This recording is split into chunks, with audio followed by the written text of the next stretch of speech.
प्रसार भारतीचे अध्यक्ष नवनीत कुमार सहगल यांनी भारताच्या सार्वजनिक प्रसारकाच्या भूमिकेवर महत्त्वपूर्ण चर्चा केली.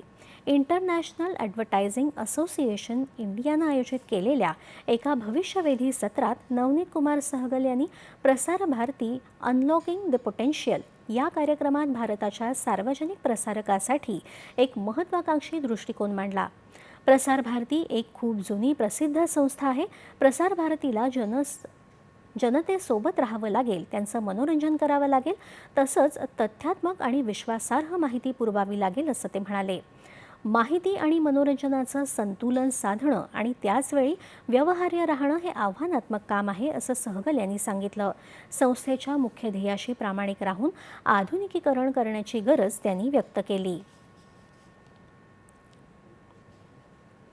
साहित्य अकादमीच्या वतीनं 24 भाषांसाठीचे